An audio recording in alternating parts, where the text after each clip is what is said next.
to your radio. Whoa. Cutting edges on your stereo, yeah. Mutabaruka leads the way. So just you let the station play, yeah.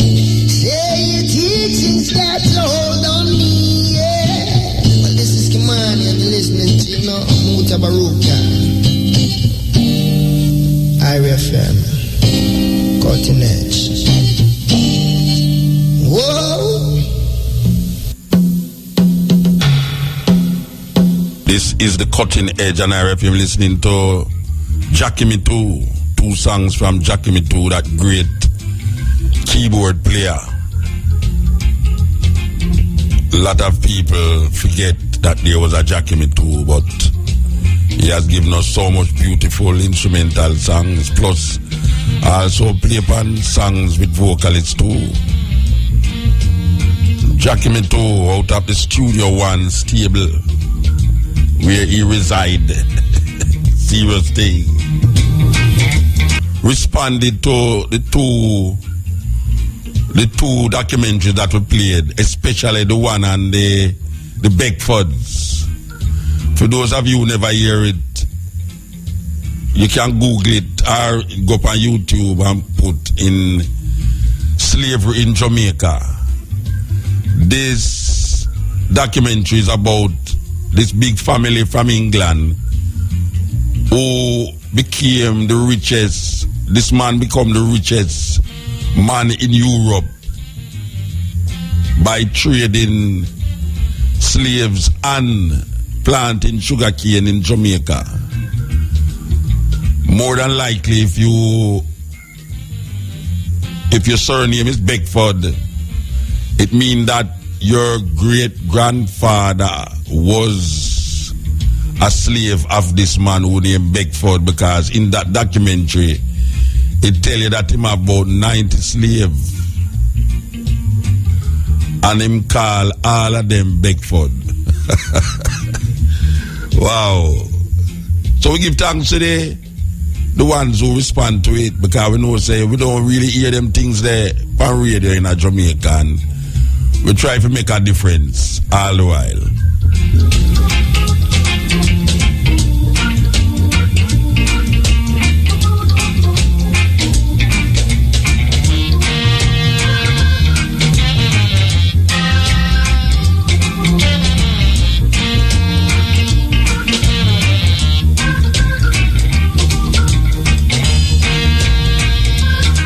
Yes, you know, we always feature the artists them where everybody are kind of going like them forget.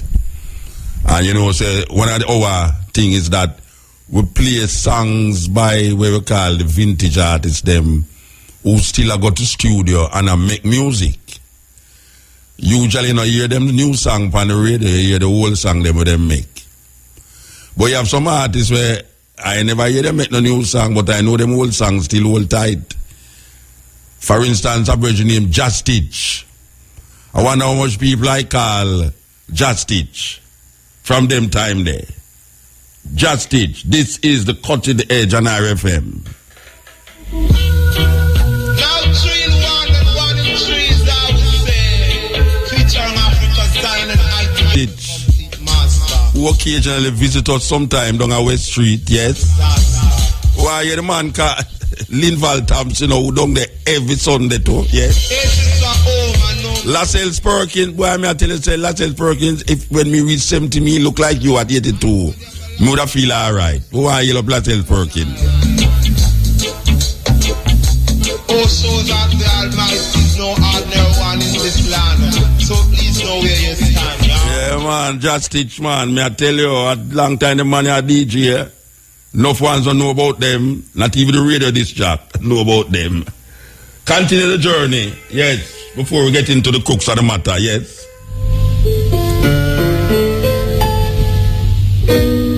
Man who train up Bob Marley and all them man there.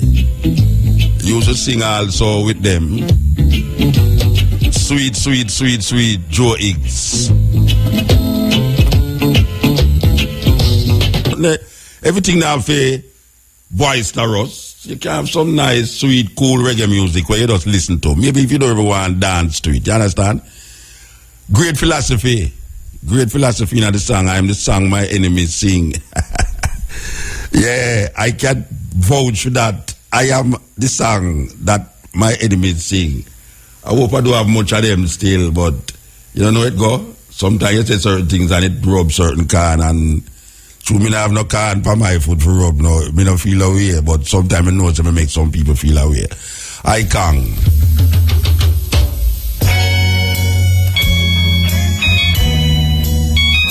I play this for the little lady out of St. Thomas. They will say she no watch TV from 1988. And she love Icon. Well received. You know, say we're going to frighten you that week, you know. We're going to scare you. Trust me, we're going to scare you tonight with that documentary we have here, so you know. I mean, this documentary is scary. If you understand and know where men in their arrogance is doing. Men in their arrogance is doing some things in our that trust me, man. It's scary.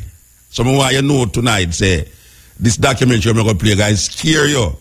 And it is meant to scare you. You understand? Okay. Continue the journey until we line up or we are line up. There's so much things in the news, but we are all on them little. You understand? Yeah, so much things are going on. Believe you me. I don't know Vibes Cartel thing are going on, you know.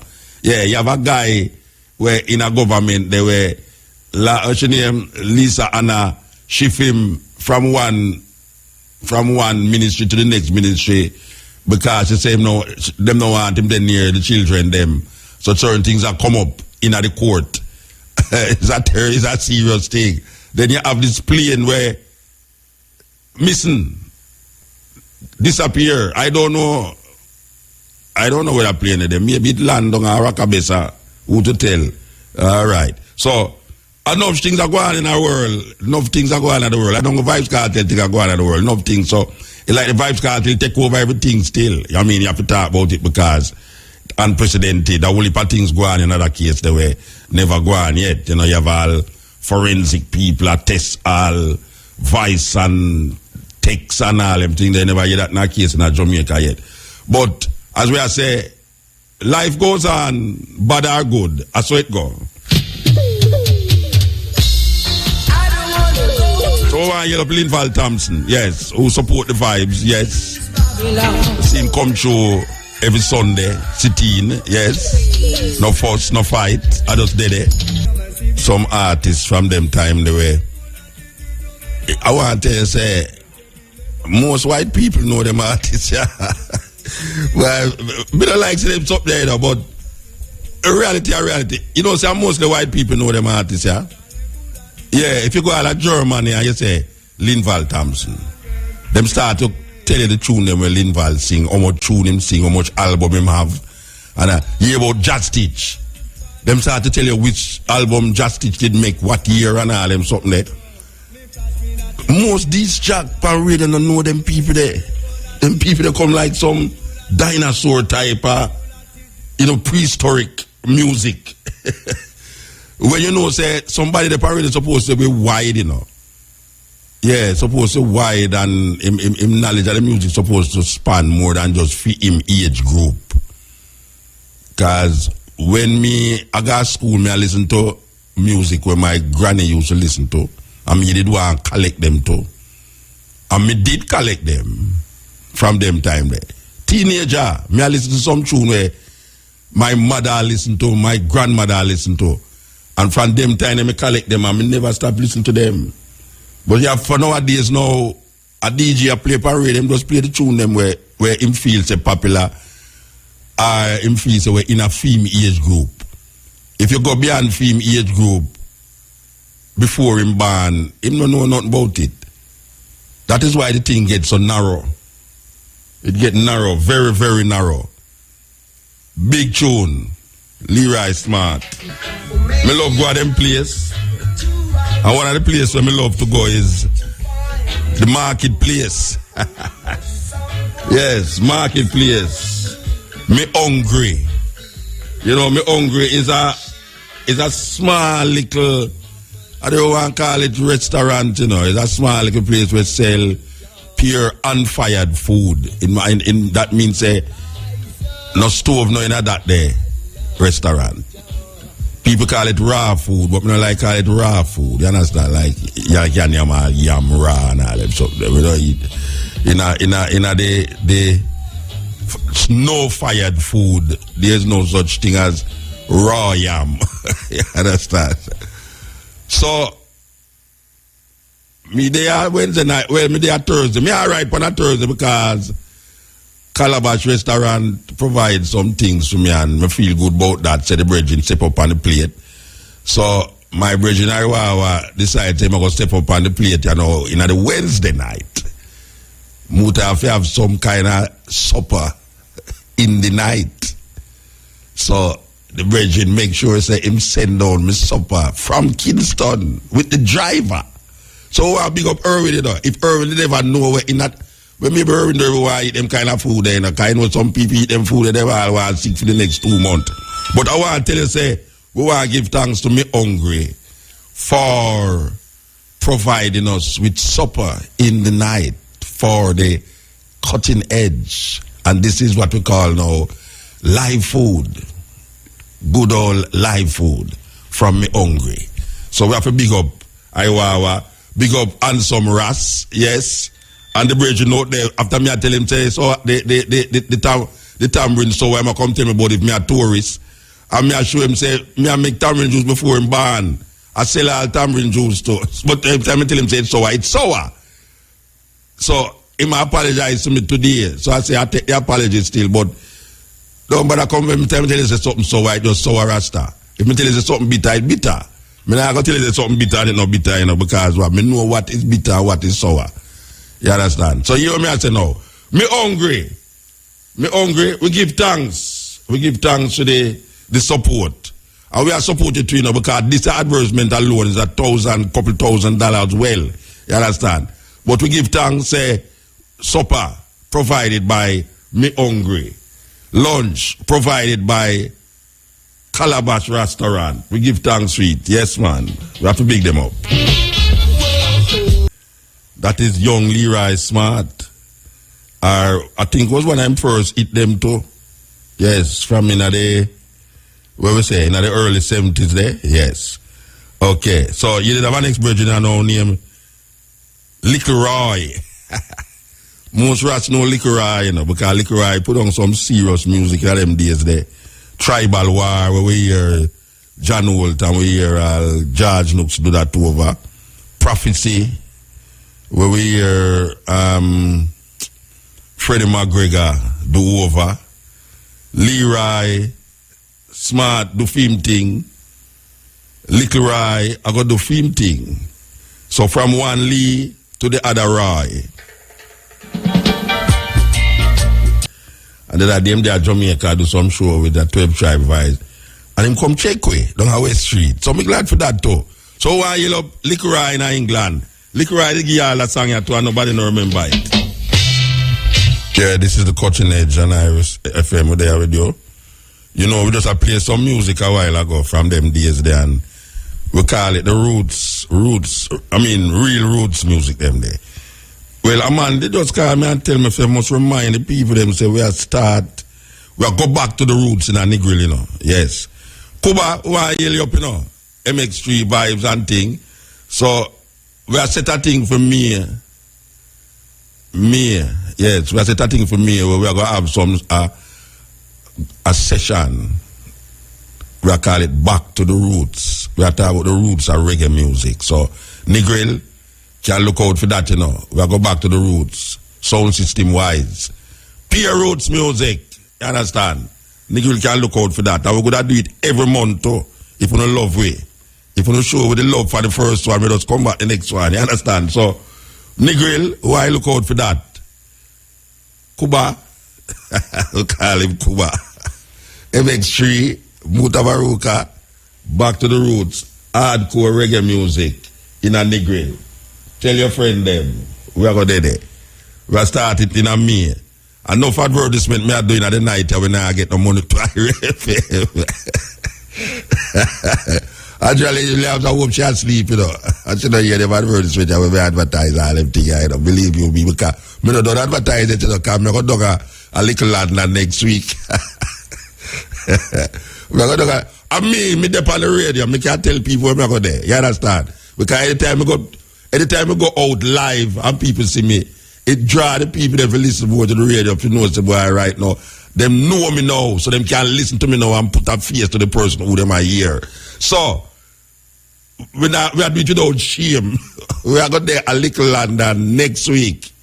You understand? I play all this music, all kind of music. And we are going there in a Negril, I play roots music, different kind of session that. And as usual, with Dogger West Street. That's how we are do it. That's how we are do it. And as a matter of fact, Sunday, Sunday we are going to Harmony Hall. Would you tell you that? Yes. You have a sister named Maxi. That's why I tell you, say certain things, what is rubbish to one man is really gold to our next man, you know. Because here's a sister now named Maxine Walters. We collect a whole heap of posters. Dancehall posters, reggae posters, all sort of posters. And she have them over the years, and now she's going to do an exhibition of posters. So simple. It's just an exhibition of posters. And this happens Sunday down at Harmony Hall, and we are going down there. It's sweet. See it. So we are inviting all the people them to come look on these long time dancehall posters where people live on a light post, and she just go down and go take them off of the light post and put them up. Simple. What a sweet thing that. You can just imagine now some white people say that now and remember say them did the other dance, them give all a $10,000 fee, because I remember some Japanese play $10,000 for one of the original copies of Haile Selassie in the chapel. A serious thing and a joke thing, $10,000 original copy of Haile Selassie in the chapel. So all them posters there, even though it might look like, sure, them thing there, them did on the light post, you know. Yeah, them did on the light post. 10, 20 years ago, them did on the light post, but now them in an exhibition in a Harmony Hall, the place name, Harmony Hall, don't know what you saw, yes. So, it's all interested to see them posters there. We see some of them already, but some nice archival pieces, artistically speaking. So, we're going to do this too. All right, we done the advertisement them now. We done the advertisement them now. Move. I'm going to send me invoice to IRFM. IRFM can send me the invoice. That's how it go. Okay. Where we there now? More advertisement. All right. Where we there now? We. Good night. Good night. Good night. Oh, what you doing? Eating? Not at all. Okay. All right. We have on the line here Naya. Should I say Sonia Naya or Sonia Naya? Which one I must say? Sonia. Sonia Naya. It sounds like a Y in that name. Okay, Sonia Naya. Sonia Naya is a sister up at the University of the West Indies, and she is deeply into the culture of Jamaica, especially the music part of the culture. She has written books about the dancehall. She has done lectures about the dancehall. And now we're reaching a point now where there's so much things are flying all over the place about this Vibes Cartel thing, that she wrote something that was brought to my attention by my lady Jackie. And it was very interesting. I don't know if you have the thing in front of you there, but you care reading what you wrote? You don't have it in front of you. You want me to read what I wrote? Yes. You don't have it in front of you? I have it in front of me. It's a long thing? It's a long thing, man. Well, read it until me tell you, say you talk too long for talk. All right. Yeah, okay. Read it, yeah. So, let me first say, Muta, that this came at a point when I was really concerned about some of the things that I had seen written. And so I decided that I would write a response. And so I explained quite a bit in this piece. So let me begin. It's entitled Convicted, the Exceptional World Boss and the Dilemma of Social Responsibility. Self-styled the World Boss, Vibes Cartel, a.k.a. Adidja Palmer, got himself in what my father, a former police officer, would call a big pot load of trouble. And I've edited that because I actually use the word. I know it's after hours and I can say it, but I'm choosing not to say it. My father would say a big pot load of trouble, but it's, all right. Yeah. But how does one choose to imbibe and then get a gastronomic forward after the vomit they flush? This question has taunted me for days. As I was asked to write about the verdict, asked where are my comments on the cartel matter, I could only think of this question. So here we go. First of all, I do not have a practice of spending my energy on anything that my spirit rejects. This explains why I did not publish the paper I wrote years ago entitled Gully vs. Gaza, Theorizing Violence, Factions, and Fandom in Jamaican Dancehall Performance. Explains the refusal to associate with the now infamous UWI lecture. I was not in attendance and chose not to offer my book, Dancehall from Slave Ship to Ghetto. And I hesitated to comment in any medium whatsoever on anything related to Vibes Cartel. Some appearances over the years for commentary on the Gully Gaza feud or other aspects of dancehall that relate to social responsibility can be found. But in the main, I have completely stayed clear of the world boss and his musical empire. Confession is always good for the soul. I am the first to admit one thing. The return of the word empire to common usage in Jamaica because of Carter's reference to the Gaza empire was immediately welcomed. It is very true that many of us have forgotten how to build empires, and this is a travesty when post-colonial societies such as Jamaica are badly and indeed sadly in need of the commitment, hard work, spirit, and leadership required to build empires. Let me add that Emergency on the Siren Rhythm and Turn and Wine on the very infectious DNA are two of my favorite cartel tunes. Ramping Shop, Clark's, Dollar Sign, Beyonce Wine, and Weed Smokers will always get me dancing. They absolutely rock. So yes, I have been listening. I pay attention to what rocks my spirit and not what's rocking others. For one who has dabbled in phenomenology, existentialism, and the value of the human experience as a metaphysical phenomenon, and knowing well that the act of confession for the purpose of ultimate empowerment, integrity, and personal stroke collective growth is crucial, beginning this post at the personal level is extremely significant. Writing for writing's sake is meaningless if I can't speak my truth as I write, whether for academic or personal purposes. I am not moved to write. Consequently, this post, which I have chosen to write, the blog post, had to begin with the personal, the confession, and yes, it must highlight what I see as hypocrisy at the heart of many of the commentaries about the world boss and his convictions. Highlight what I see as hypocrisy at the heart of many of the commentaries about the world boss and his convictions. My account here is not intended as a remembrance or chronological accounting of Cartel's musical sojourn. I am much more interested in contributing to a rarer fare, an enterprise that is less attractive, requiring integrity, and akin to Peckian, this is Scott Peck's road less traveled. The same, and everything good to eat, good to talk. So I'm very aware that the cause of reliving the concluded trial is not productive, and neither is pronouncing on the numerous statements about the world boss, its character, and alleged notoriety. Those are for the court, official or unofficial, heavenly or earthly. What I will say is that Jamaicans have already said, what I will say is what Jamaicans have always said.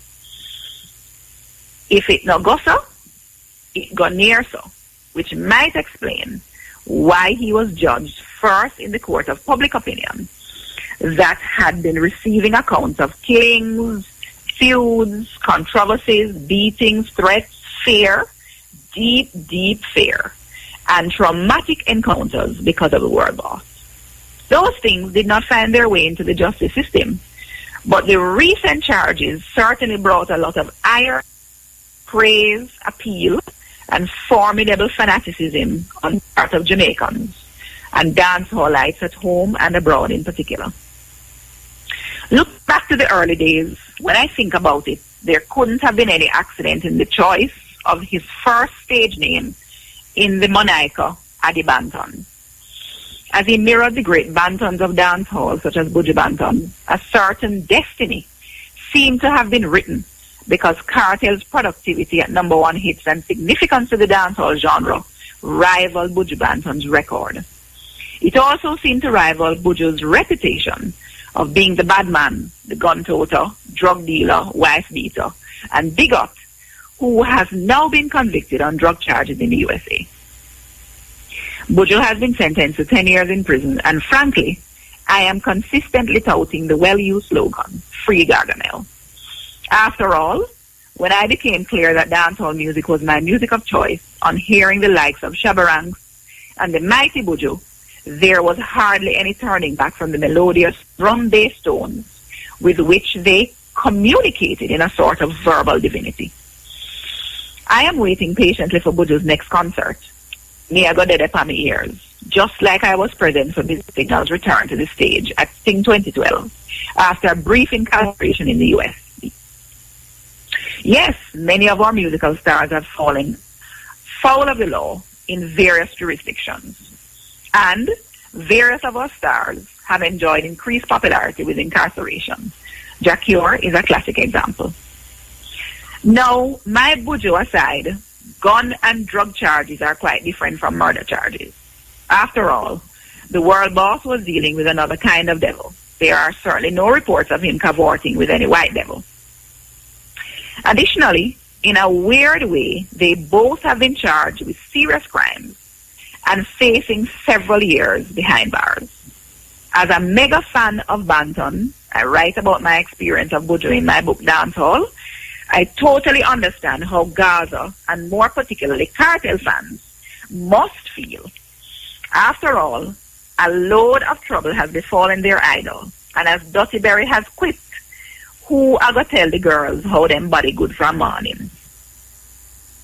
Well, beyond the enterprise of fandom, academics such as myself have the burden of asking relevant questions. And it seems to me that to ask whether the court and the general public were able to decipher the world boss's mask or entertain a persona from that of Adidja Palmer's is about the biggest load of bovine excrement I have heard in a while. Please excuse this another reference to excrement. But we really must examine these matters carefully. According to Cooper, in her commentary on March 16, this was published in the Gleaner. Hold it. This is Dr. Karen Cooper you're talking about now. Yes. Okay. Her article, which was published in the Sunday Gleaner of March 16. All right. And I quote from that article. She says, "We refuse to concede the possibility that Vybz Kartel is a persona, a mask worn by an actor to project a fabricated character. As a consequence, it is not Adidja Palmer who has been on trial for murder. It is Vybz Kartel. I wonder," she says, "if the media's insistence on calling Adidja Palmer by his stage name may not have been prejudicial. Has Adidja Palmer's right to be presumed innocent perhaps been violated by the constant assertion that his real identity is actually Vybz Kartel? Has Adidja Palmer been proven guilty beyond reasonable doubt? Or is it the cardboard cutout Vybz Kartel?" End of quote.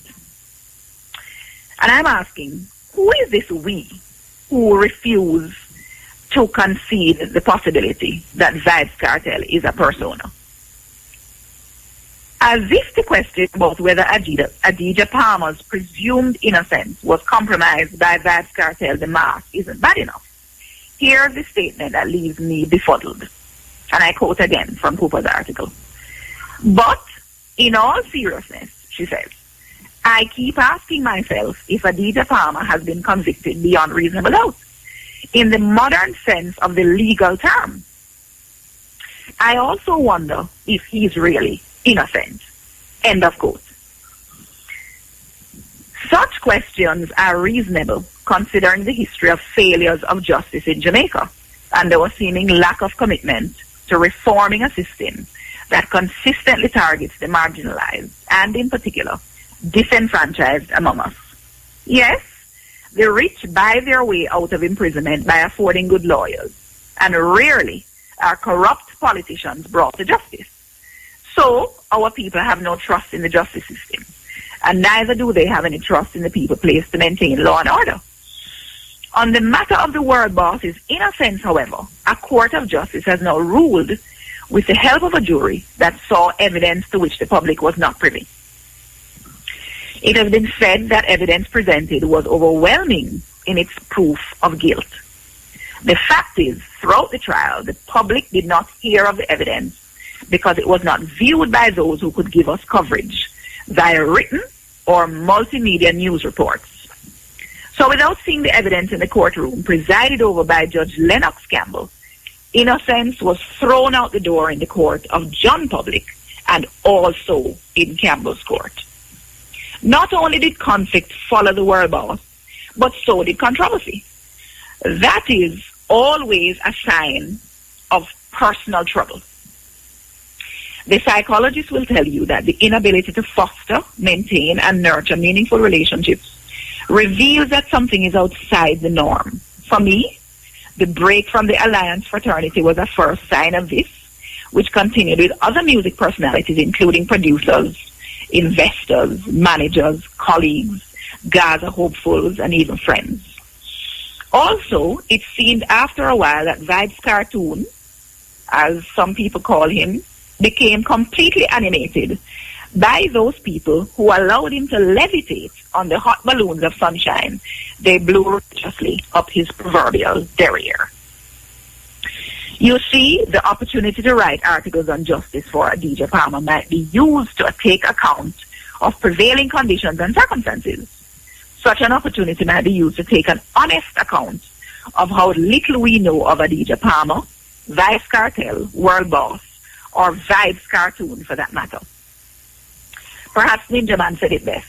It is definitely time for some among us to stop watching Gangster Show and start watching Law and Order.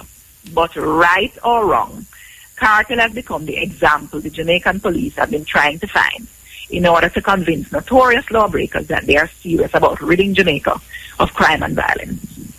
Whether you believe this or not, believe this can be achieved in the ways being currently pursued, such as the recently launched United for Change campaign or zero tolerance being applied for various misdemeanors, is another matter entirely.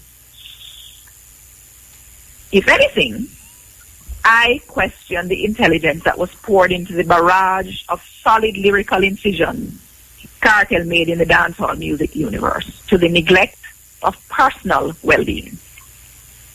After all, witty wares peddled after being recorded on cutting-edge equipment does not intelligence make. Equating coherent, cogent speech with intelligence in the overall unfolding of one's daily life is simply not intelligent. When one provides the evidence for their own demise, blow by blow, digit by digit, then one has missed something important about the idea of the tipping point. The tipping point, I am saying, is crucial.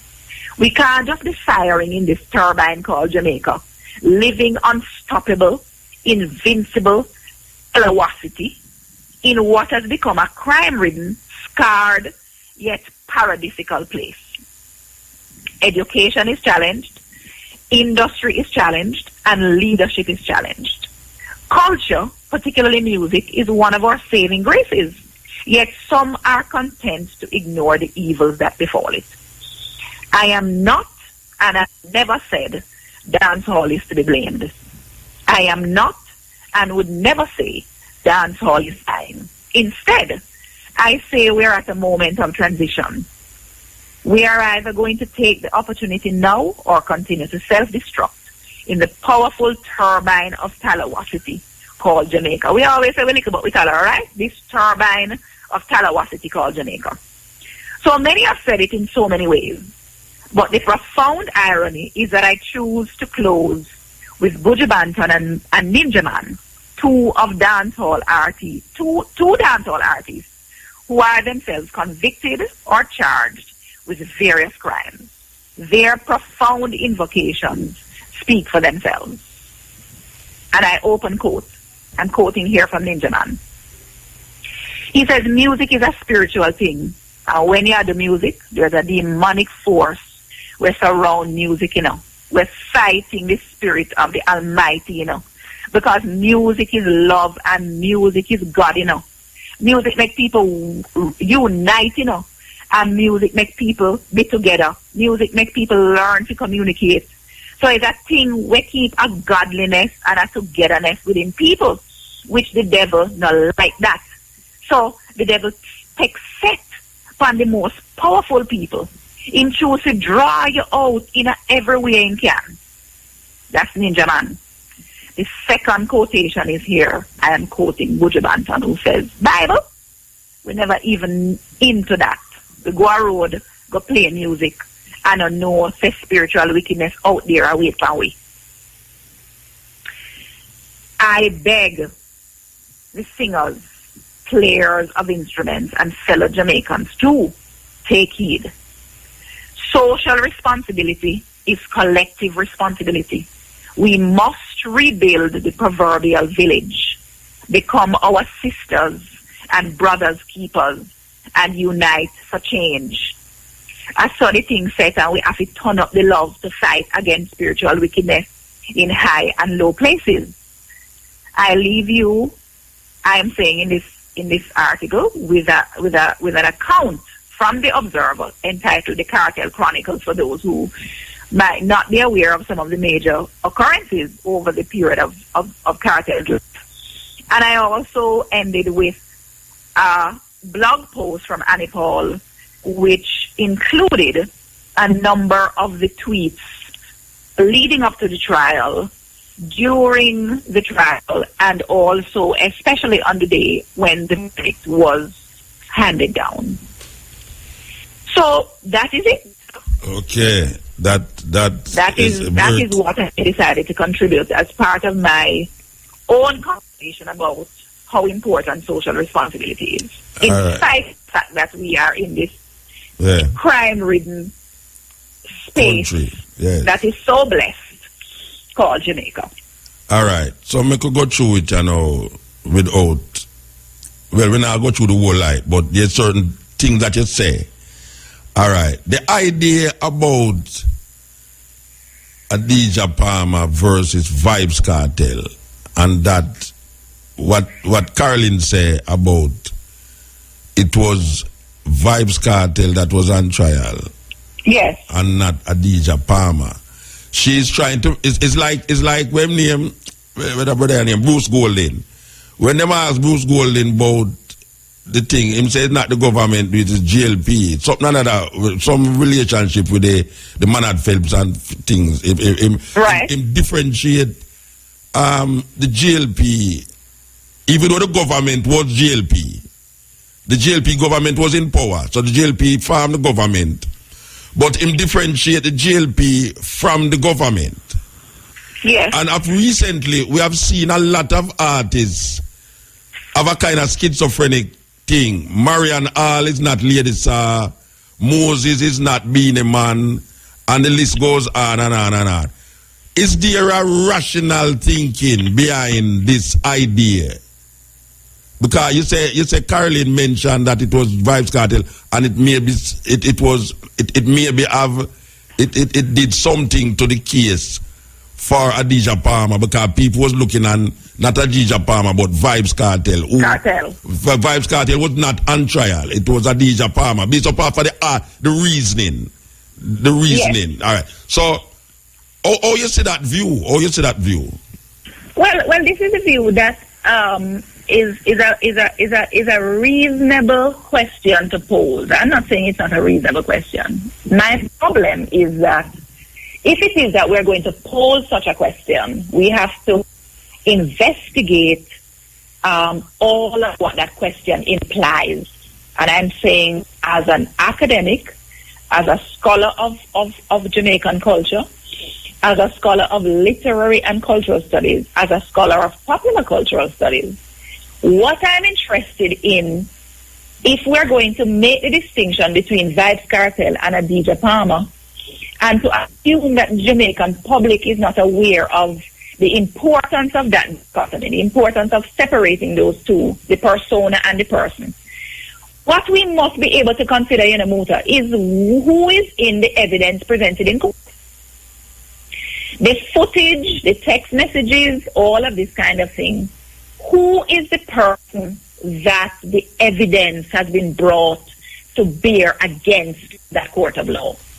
If it is that that evidence has been brought to bear against Adidja Palmer, how can we say that Adidja Palmer did not get a fair trial? The fact is that it is not the consideration of John Public, me and you and all of the people out here who are not in court. It's not our consideration that are accounted for in the court why the jurors made the decision they made.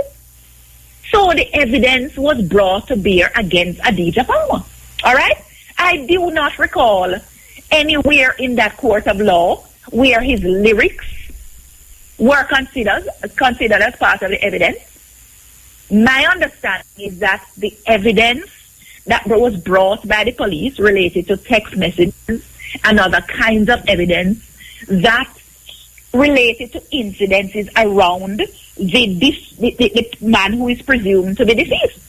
Yeah, but so therefore, if we're trying to make a distinction between person and persona, and it wasn't brought up as a point of contention in the trial, so that the judge, for example, or the jurors or the lawyers responsible in that case did not bring up the need for psychological assessment, that there was the conflation of person and persona, and that this man called Adidja Palmer was now no longer Adidja Palmer but had become Vybz Kartel totally and was totally involved in the hype of himself as an entertainer. But wait, none of that emerged in the trial is what I'm saying. All right. But you know, Naya, the name Vybz Kartel do have to come up amongst the jury them, for the jury them have a subliminal and historical reference point in their mind before them was jury or jurors towards this brother. In other words, this brother was subliminally in a most Jamaican people mind already for you to a project lewd lyrics and all sorts of things, right? So these 11 people, maybe they had a perception before a Vybz Kartel that when them look and say the same man who named Adidja Palmer is in front of them couldn't separate it in their mind. So when the case come up, I don't think them have to call this man name in the court for them say, well, I mean, that brother there, you know, long me did want to get you that brother there. See him come up in front of me and now, we call him Adidja Palmer. Vybz Kartel that him for go to jail. You see so I understand how this could be of concern, and I understand that this might be part of the concern that is being raised. My issue though is that if that is the case, we cannot be raising this issue at the end of the trial. We must have been advocating for this before, because it means that he would not have been able to get a fair trial inside of Jamaica.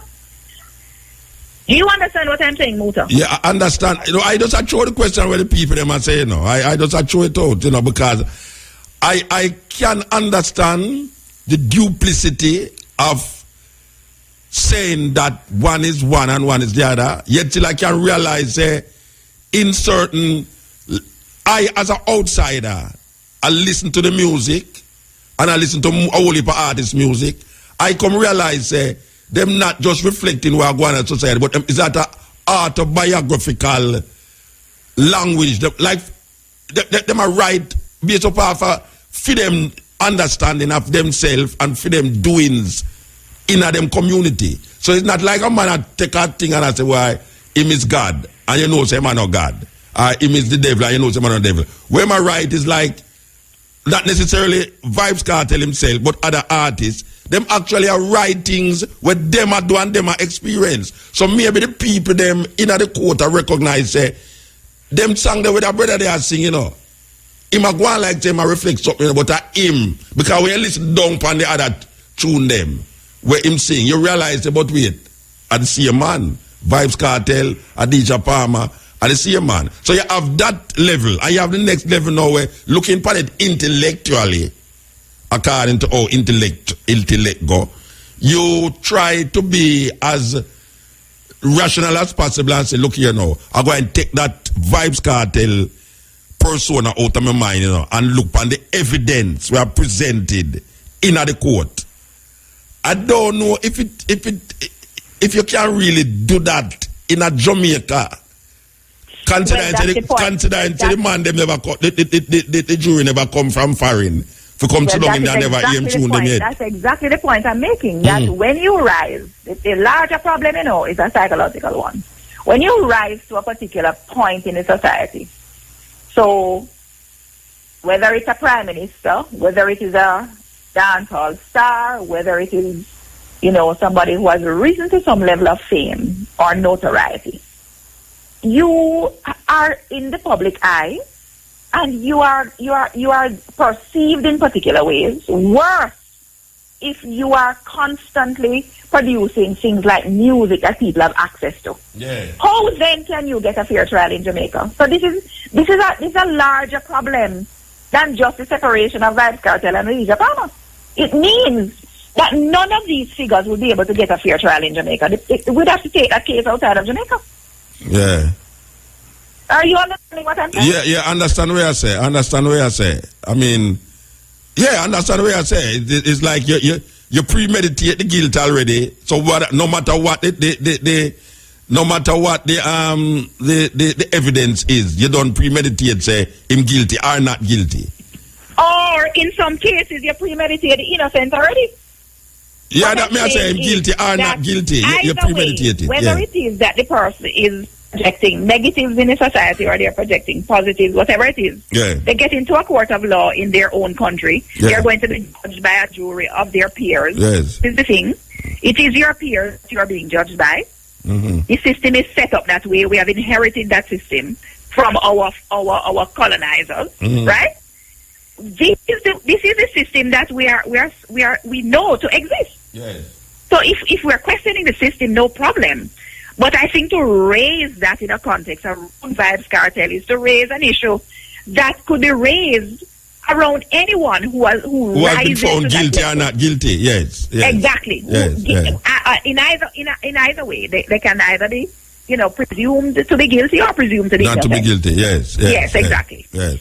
So we're and I'm saying further, where there is a problem in terms of the individual seeing themselves not as a DJ Palmer but as Vibes Cartel. Now that becomes a psychological matter. It's not for the public. We were not in the court. Yes. And I am told that there's a lot of things that was done in the court that we as the public was not privy to. That also decide what we were privy to. A lot of things did in the court that we were not privy to, but also decided the guilt of this man based upon what the jury was privy to, and we was not privy to. So even though we can say, but you know, the police them use the phone and this and this and that, yet still what we say that police use the phone, but look on this now. The corresponding thing relate to something else that police using the phone is minor. Which I heard that sister talk about it on television tonight, which I say, the police use the phone, but that is not the deciding or decisive evidence that was presented in the court for make you say, well, why the police use the phone, so we could cancel that then and done the court then because the police use the phone, so we can't use no other evidence again. Where the man says that there's what so much other evidence that was proper there, that the police using the phone was of no significance to where the other evidence them is. That is what them are saying. That is correct. That is my understanding. That is my understanding as well. And I so it becomes unfortunate. We are saddled with this court system, this system of justice in Jamaica. And we know that it has some flaws. We know that it has some major flaws. In fact, one of the things is that we said to ourselves, we know everybody had a clue of some kind that, people who rise to a certain level in this society, they're not going to get convicted for nothing. All when they're guilty, they're not going to get convicted because we don't have a record of seeing people brought to justice and being made to serve the time for the crimes that they commit. Right? So many people thought, Cartel is going to beat the case. Just like we think Current Spencer is going to beat the case. No politicians are usually brought to justice. What I'm saying is, we as a people know that there are flaws. Know that if you have a good lawyer, you can get off of the case. You pay the whole of money and you know. So you retain the right lawyer, you get off of the case. So we don't trust the system that is there. So you say Vibes Cartel end up in the big man category then, where have money and everybody feels they're going to get off of the case and they never get off. That's right. That is what I say. So here is a big man, even though we can recognize Cartel is from the bowel of the ghetto. But he became one of the big man them in relationship to our money. Because it's money run the thing. And so you are saying now that Cartel cannot be looked upon in this case as a ghetto youth, but as a money as a money man. Ghetto youth in terms of his following. Yeah, and because he is a money man, everybody did expect him to get off. He certainly rose to a certain kind of stature where he was able to retain one of the best combinations in terms of legal defense team. Yes. Very, very, very interesting. And I am sorry that Colin Cooper is in Puerto Rico.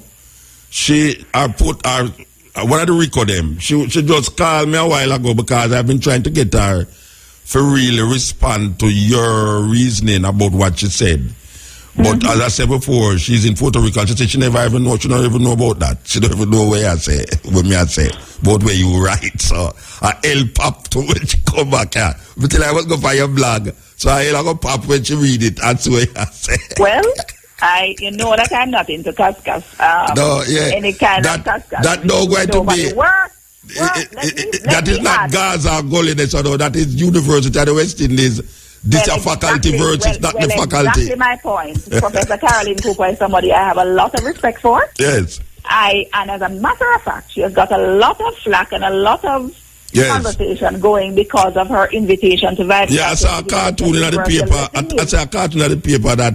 And I am the first to say I had absolutely no problem with the invitation to Cartel to give a lecture at the University of the West Indies. Yes. What I had a problem with was the organization of that lecture, which left people very concerned about the kinds of questions being asked by students, the way in which the lecture itself it turned out to be quite a bit of mayhem because the place was overrun. Perhaps the venue could have been different. I mean, so many things went awry in terms of the organization. Explain to us the questions that were asked, because I did but explain. Yes. I mean, the students posed questions, some of which some people thought those questions were irrelevant, repeating themselves, but not only that. Cartel's responses to those questions was also a problem in the sense that he chose not to answer some of them, was able to point out to students that question was asked already. And I think, if it was perhaps organized as a panel of speakers, persons who were, you mean like in the assembly hall where them sit down round up like a table? In the assembly hall, something like that.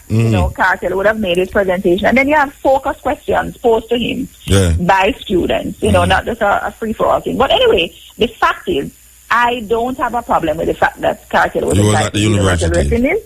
This is what the academy does. It tries to bridge the gap between the institution of learning with the wider public.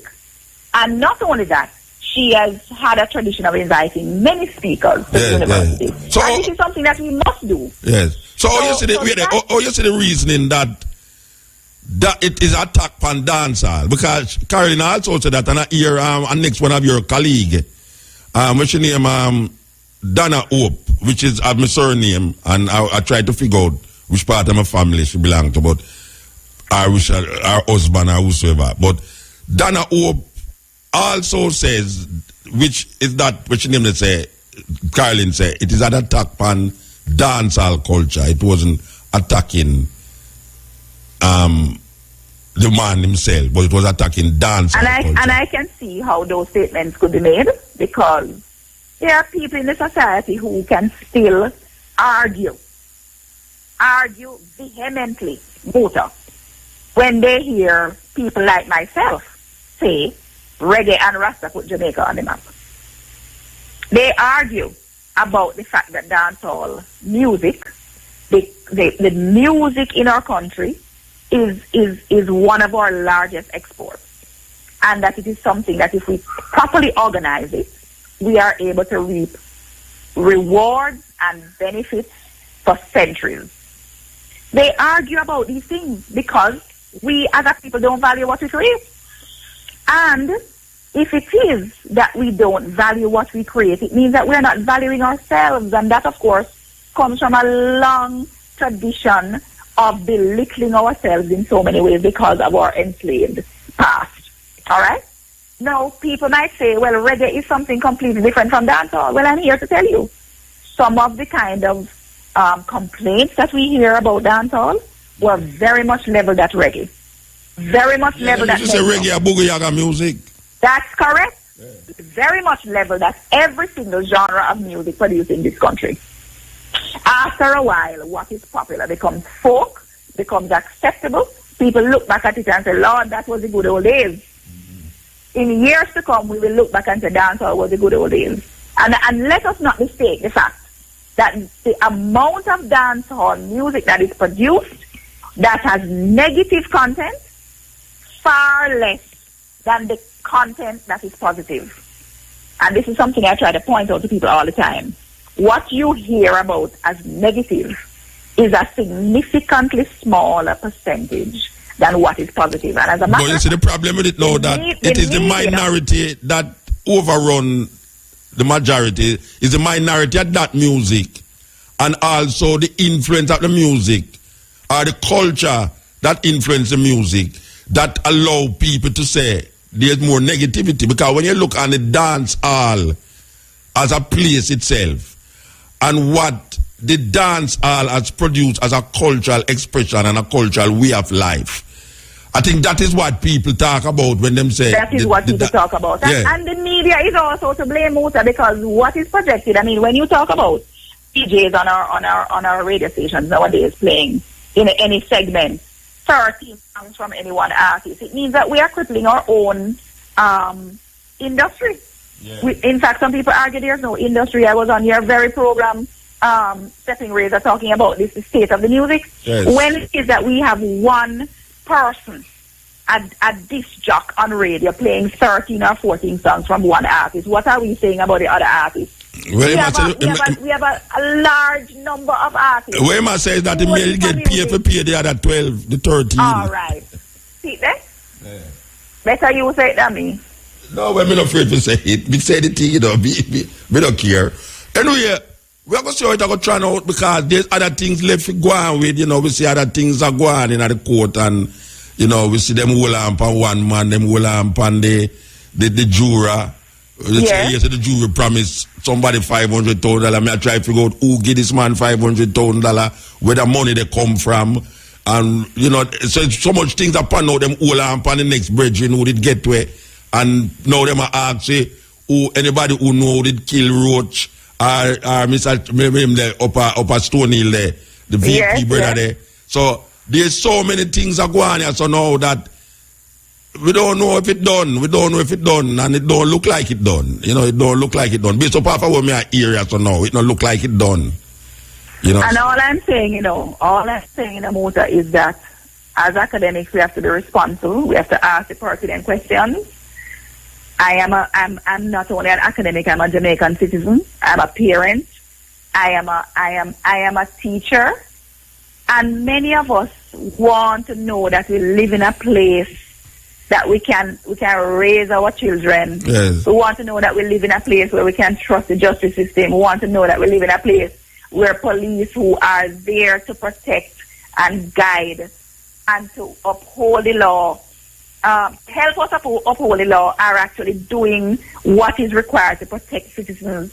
We want to know that the people who are producing music are not just producing negative music. They are producing music to uplift the spirit of people.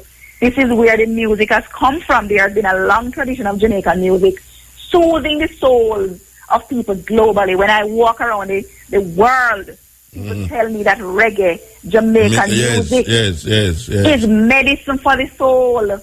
We must, as people, remember this and keep our entertainers on target. Them stop say that now, though. Them are look to other places now. Yeah, them are look to other places now for the good soul music. It's too much work our ancestors do for us to backtrack and erase those works that have been done. Yeah. Well, give thanks, sister. You know, I mean, the saga continue, and that's what I have to say. The saga continue. The saga continues. Yes. So what is now? What is next now? I mean, where you think? I mean, in terms of, all right, so the case done. We see everybody I try evaluate. I think this is one of the evaluation of the whole thing. And for instance, the police, they must say, and the DPP said this is a victory for law in Jamaica. You know, the court ruled, the court still at work. You know, I have this feeling that it is like, as we just talked about a while ago, it's like Vibes Cartel come out of the section where you say them are fight against poor people.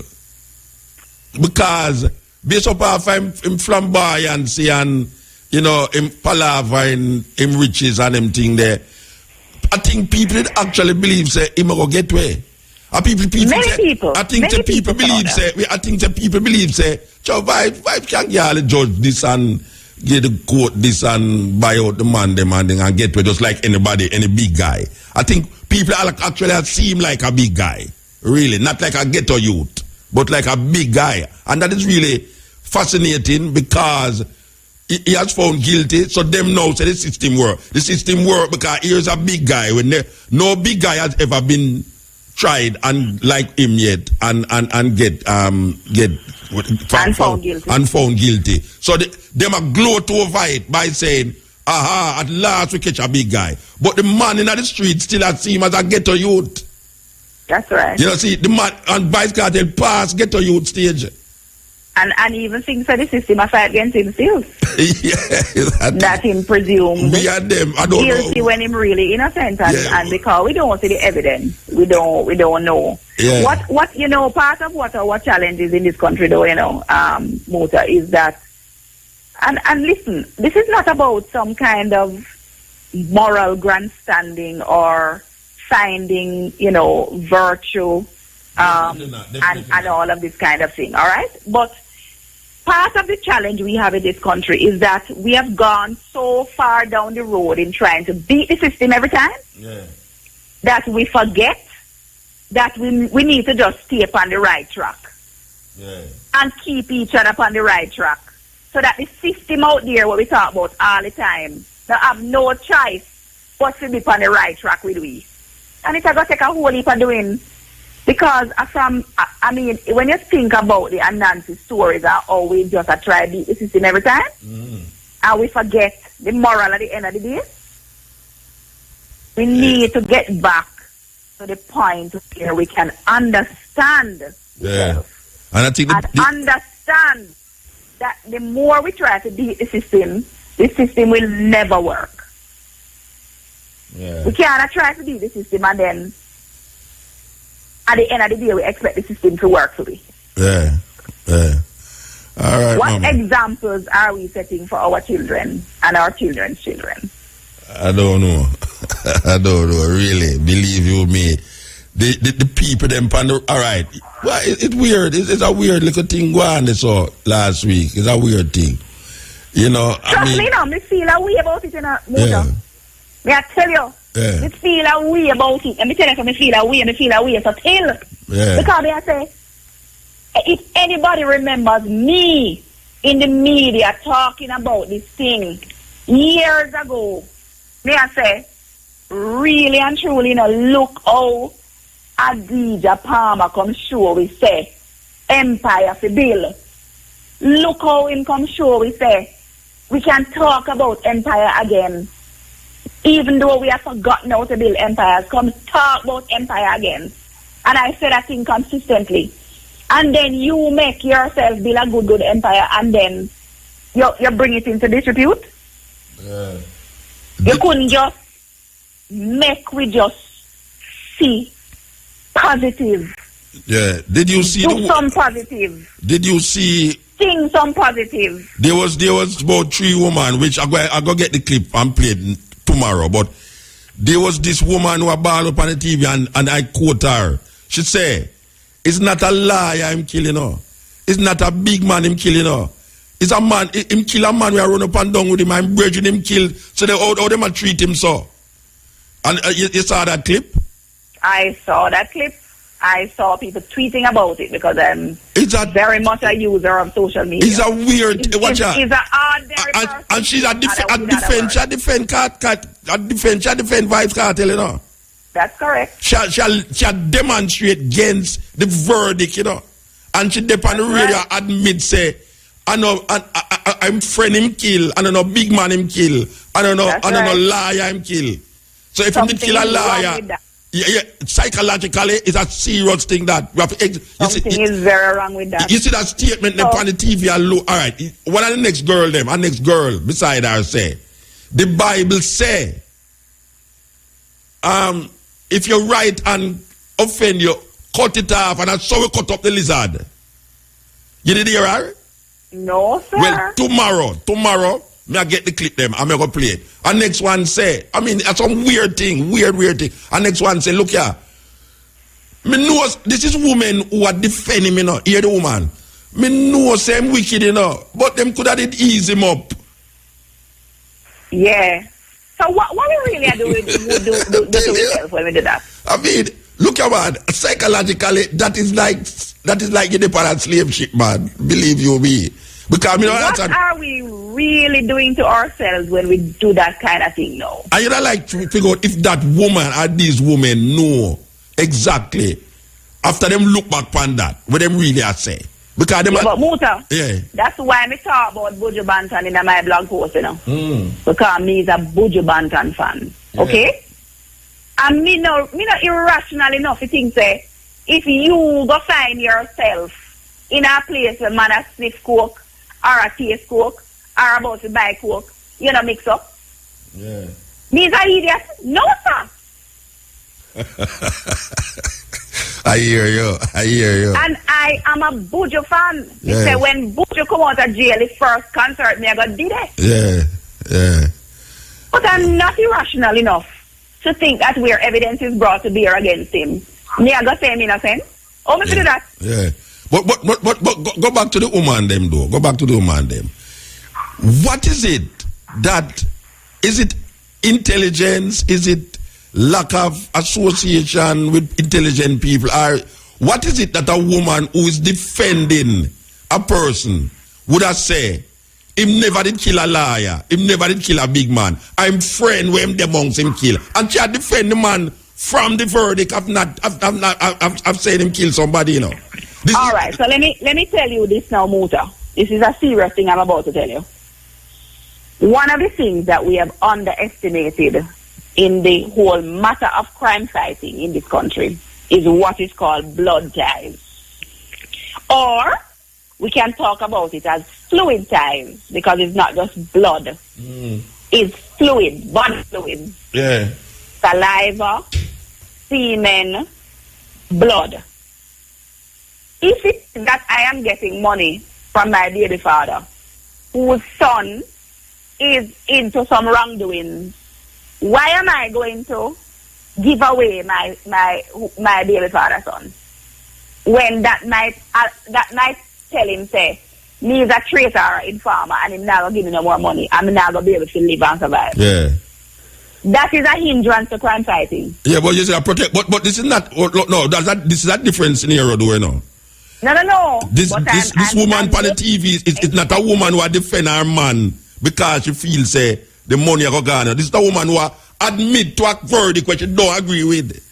No, I know, but I'm saying there are so many ways that we ourselves, whether psychologically or otherwise, shoot ourselves in the foot. Yes. And mash up the system where we say supposed to work for it. Yes. That is the point I'm making. Yeah.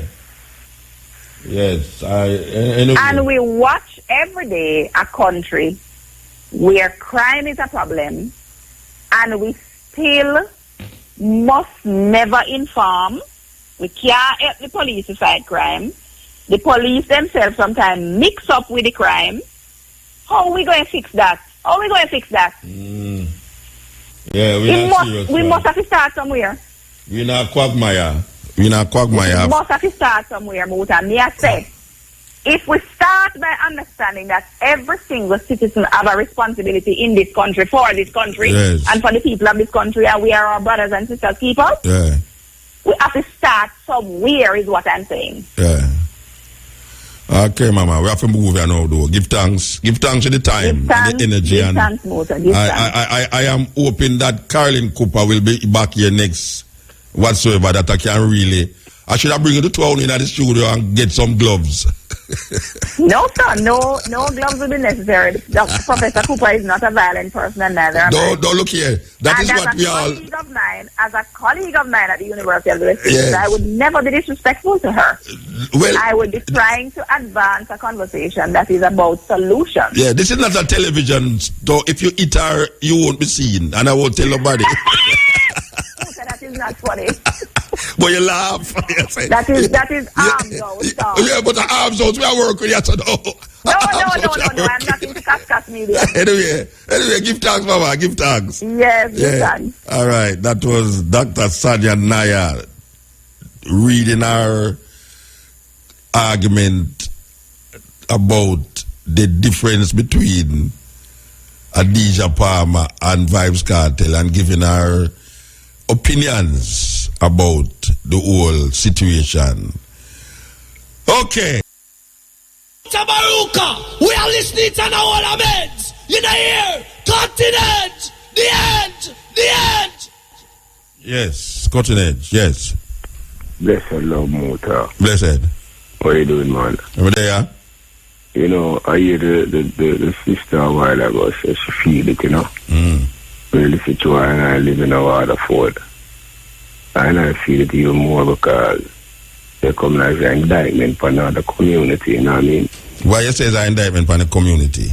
Because most of them youth, they born and grow in the community. But I don't see there's an indictment for the community. I mean, you have people... Yeah, man, because the people in the community see the youth, them a behave like it and don't say nothing to the youth, them. The people them in the community say things are going on and don't say nothing. Yeah, you know. Oh, then maybe them afraid of the informer for dead kind of syndrome. Yeah, but them born us and fester and keep festering, you know, until the youth eventually become a serial killer. That means, you know, enough youth dead in the place where them cars dead no more. People have to know these things, you know. You know what I mean? Good youth. So, you know, I feel our way still for see the youth reach a heights where him going to help certain situation in the community. I've never done it. You know, see that you know, never believe I go on inside that. So to have a 10 youth dead for him cause them dead, you know. The impersonal involved make youth do the job, you know. Yeah, but you said that on the radio now, or you reach this or no? Because we have to go lock you off now because you said that. Yeah, but them parents, them come on the TV and all lizard parents come on the TV and lizard them a murderer too. Well, understand a murderer. So everybody a murderer over there, so? No, feel cool when they together, you know. No, me I say, you say this man a murder, lizard a murder, everybody a murderer. Me don't know what talk to me now. Maybe you are one of them too. No, we there, so we see it. No, but when I say maybe you are one of them too. Me don't know. No, Virgin. Oh, you mean no? Or you can't tell me, say no. Me I think, say, maybe you're informer, eh? All right. Wait till it's a good thing, Virgin informer. No, but me I say, so, oh, you know, say, but oh, me know, say, you are not informer now. Or you are trying to get out of murder where you commit. But yeah, more time you see a different time. Yeah, all right, blessed man, yes, yeah, all right. Yeah, that's what I got there, you know. Can't escape it. That's what I got there. Believe you me. Yeah, this is the Cutting Edge on RFM.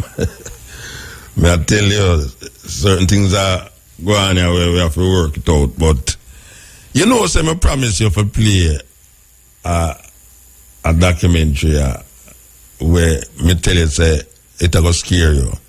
And I can't find it. It's at the computer, you know, but we can't find it. There's so much things are going on right now that I don't know. I wish Ali did come up make so much advertisement for the program. Enough advertisement, you know. Anyway, I can't find it, you know. And I can't play it tomorrow because it's too long. So I don't know if I have to go play it next week. But I find one here so still when would I really want to hear still. You know, them way them would I really want to hear, get to kind of ease up off of the Vibes Cartel thing. Because I know, say, from I go open that the door, they know every other thing now, everything will come after, everybody who call at that we're going to hear about, you understand? And me don't know if me want to take that right now. So, me I going to play this thing out for the people them. Me don't know if you're going to lose interest now because me not talk about Vibes Cartel. It's a weird thing, you know. Since I read that thing, I will take 1 hour. 1 hour we are talk to her now. But me know say, from me go say that now, the next hour and a half, 2 hours, I go take up with Pure Vice Cartel, and I don't really want the program go that way there. Plus, as me I say, I don't know if you want to hear this now, since your mind upon the Vice Cartel thing, but me go play it still, you know. All who want to hear, all who don't want to hear, I saw. It's great to have the Food Babe on with us to talk about some of these initiatives and some of the big news that's taking place. Russia's looking right now at completely banning all GMO, where they have pesticides that grow naturally in the crop. And by naturally, I mean they engineer it where it grows in the crop itself so bugs can't eat it, but then we can supposedly eat it. Big Pharma and Big Agri have obviously been lobbying so that we don't have labeling to know stuff like that is going on. So great to have you with us. Thank you so much for having me here today, Alex. You bet. So where do we start? I mean, tell us about your show, what you're doing, and some of the big initiatives. Or let's say you're talking to new people that aren't worried about food, don't know what's going on. Most of our audience does, but if you had 5 minutes to warn somebody about what's going on and let them understand what's happening. Well, there's been a mass deception of the food industry. The entire reason the food industry has been able to make millions and millions and millions of dollars and make more than was ever thought possible is because they are creating food in a laboratory that makes us either addicted to it, makes us reliant upon it, or is encouraging us through marketing tactics to thinking that we need that type of food. And the only food that we really do need is what comes naturally from the earth, that's grown by heirloom seeds, not genetically engineered in a laboratory, not made in a factory or a plant. And but we need to be eating plants. And I think the one thing that really upsets me and that really energizes a lot of people is understanding what's in ingredients. And when you look at the back of the package, and if you can't pronounce it, and if you can't even spell it, is it something that you really need to be eating? And when I tell people about, for example, an ingredient called azodicarbonamide that I just launched a petition today on foodbabe.com/subway, where this ingredient is a foamed plastic. It's used in yoga mat, in shoe soles, and synthetic leather.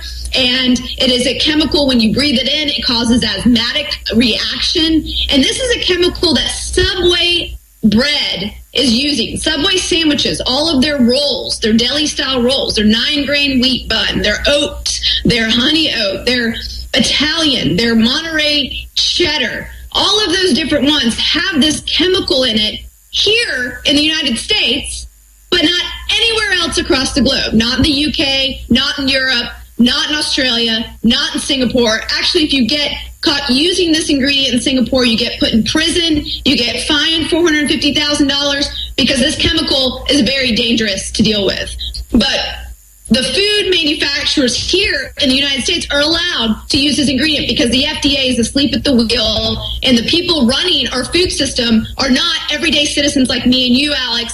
They are people who are out to make money, and those are the people, the big companies, the Frito-Lay, the PepsiCo, the Coca-Colas, the Subways out there are what is creating the discourse in this country. And I can't tell you, but one really thing that really energized me, and I apologize for the beeping. That's okay. Again, Vani Hari, the food babe, is our guest here. And again, it's come out that all the big fast food chains use the silicone fluffer in their chicken McNuggets, you name it. I mean, and this is illegal everywhere. When China was executing people over melamine 5 years ago, Associated Press ran the headline, I saw it in the Washington Post, that, well, FDA says melamine's fine for kids' kidneys.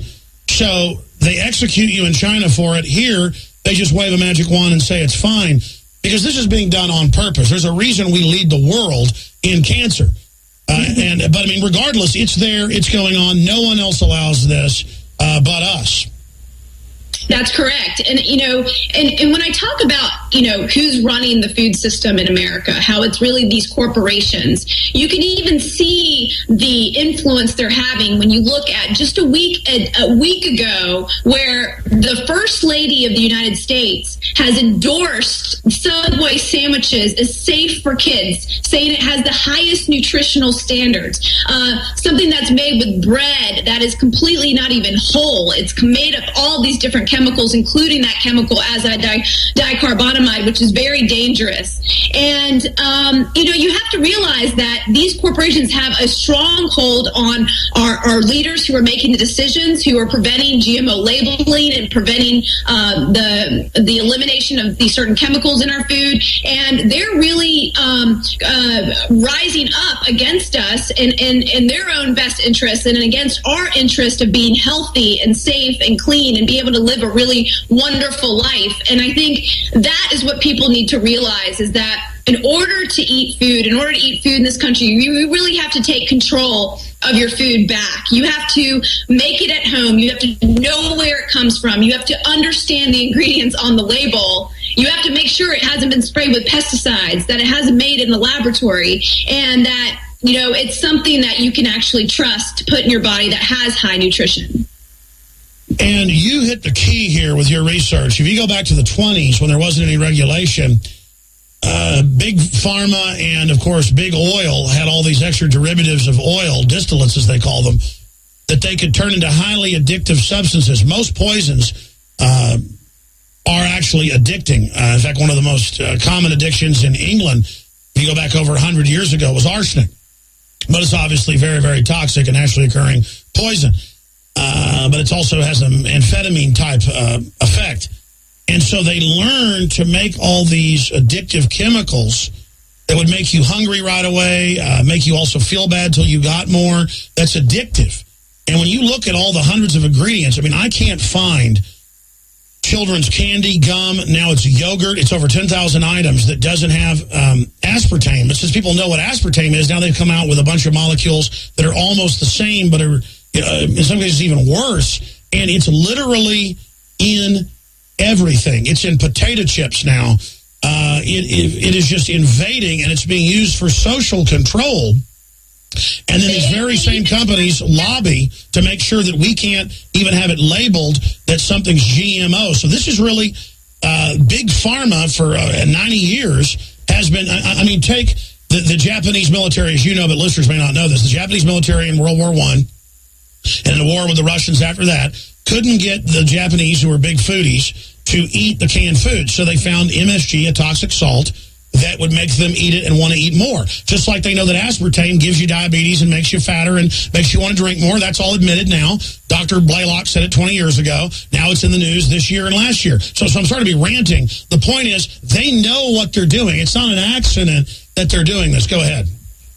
No, it's definitely not an accident. And, you know, even the dairy industry has tried to lobby the FDA to allow aspartame and hidden artificial sweeteners in milk for kids.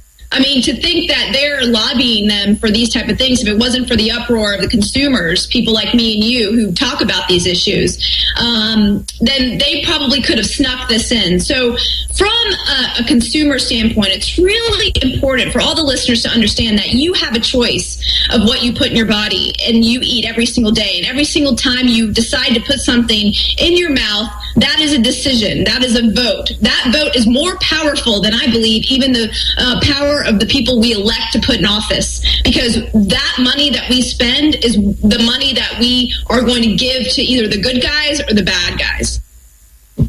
Well, I mean, I've got Cass Sunstein's book over there on the shelf and about 50 others, let's not exaggerate, more like 100, where they talk about in the last 30, 40 years putting chemicals in food to control us. And so none of this is a secret for those of us that are informed. It's just the general public has grown up in this. And hey, your cancer is up multi-thousand percentage points. It's only increasing, folks. We need to get off the... I mean, now that I don't eat fast food, but every 5 years, I mean, I made it when I'm on the road and totally desperate, but I'll go hungry now instead of that, or go to a gas station and eat salted peanuts. I literally get ill. But people that are on it all the time aren't addicted. Yeah, it's really interesting. The people who think that they've been eating fast food and it's not doing anything to their body and they don't feel bad, or they're like, I've been eating it for 10 years. There's nothing wrong with me. My acupuncturist told me this really great analogy. He said, when you have a pool of really dirty water and you put something dirty in it, you're not going to be able to identify it. You're not going to be able to see it. You're not going to be able to feel it. You're not going to be able to know it. But if you take a really clean body of water and you put something dirty in it, you recognize it right away. And that's why, Alex, you have those symptoms of feeling really bad when you eat that food, because your body hasn't adapted. The body's so miraculous. It adapts to all these pain receptors and everything to help it survive. And really, there's all of these, I believe, zombies out there that are just surviving on this fast food, and their body's adapting. And eventually, what happens is it starts to break down. And that's when cancer and diabetes and heart disease and all of these different ailments, autoimmune disorders, Alzheimer's disease, all these things start to happen later on in life. But, we have a choice right now. We have a choice of whether we want to experience that or not. Introducing Pro One. All of your filtration in one system, portable, on the go. No more do you have 2 or 3 filters to just reduce sodium fluoride. You have a system that cuts out the sodium fluoride. Yeah, this is the cutting edge on RFM. That was a clip about what them actually doing to your food. You understand? Now, we have a little clip here we're going to play, and it's not long, but we wanted to play the whole of it, and we can't find the whole of it, but we're going to play this, and I tell you, so it's scary. We find a little piece of it, so we each up in a sub part of the computer. We will eventually play the long version, but this is just a little synopsis of where we really want to bring across to the people. I want you to listen to this. Years ago, well, I'll tell you this. Years ago, we had a tour in San Francisco, and we see, I think it was the same time when, I don't know which football team, the footballer kicked the ball in his own goal, and them shot him and kill him.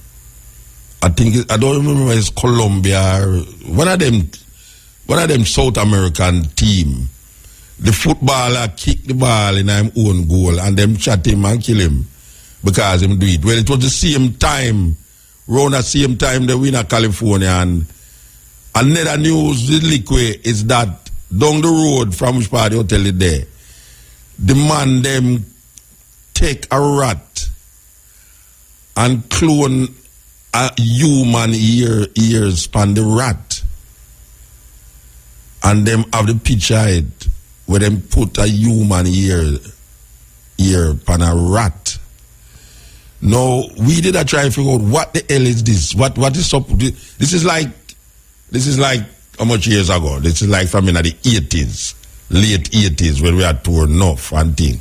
I mean, I said, what was the purpose of that?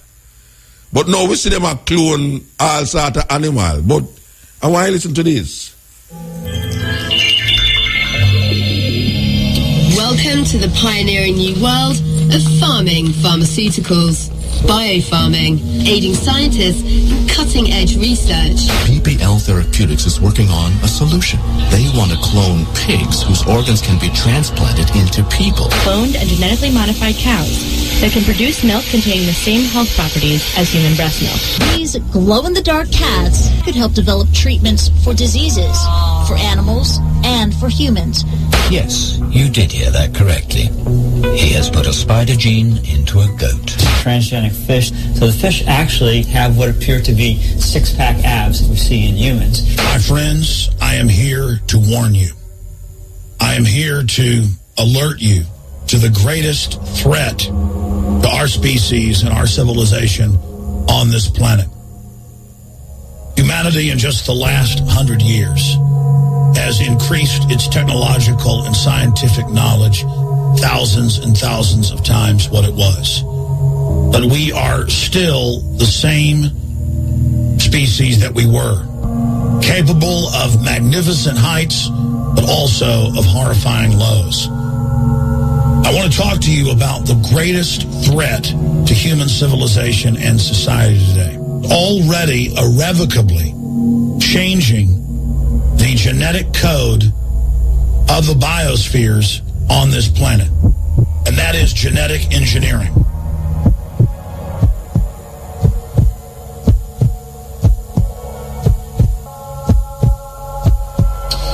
Now, I love science and technology. I know that it's a neutral thing and that man can use it for good or bad. But that said, the controllers and engineers of our society for more than 100 years have believed that if they can discover the secrets of life, DNA, that they will have the keys to immortality. And now you see all the different news articles where they openly brag about this, and the elite says, we don't need a giant population anymore to run our technological systems. We're now phasing into robotics, where the military's aircraft will be drone, where combat robots will do the fighting, where manufacturing will be carried on and executed by non-biological systems. So there is an arms race going on and a technological race going on right now dealing with genetic engineering. And recently, the FDA has put into effect new policies that allow genetic engineering companies, predominantly Big Agra, to put on the market any GMO organism they wish without even consulting the public. Now, when you look at this, it's not just GMO grass that takes less water. It's not just GMO tomatoes that last longer on the shelf. Every genetic engineer I've talked to who worked at these large companies said that in the different studies of GMO potatoes, rice, you name it, that there would be the side effect of reducing fertility in the rodents, the rats, the mice, the guinea pigs that they tested it on. Those that ate the genetically engineered soy, they didn't actually show the problems in the first generation. The second generation was slower growth, slower onset for maturity, but by the third generation, that's when nearly all of the adults had lost the ability to have babies. And then later in primate studies with monkeys and apes, the same thing happened. And that along with the public trait that these organisms are being engineered for, there are other traits quietly being built in as a Trojan horse that cause biological changes in the body, that increase cancer, that reduce fertility. And these developments are a lot further along than the public has even been told. The information is available, but it's not an issue that gets a lot of media play. And even when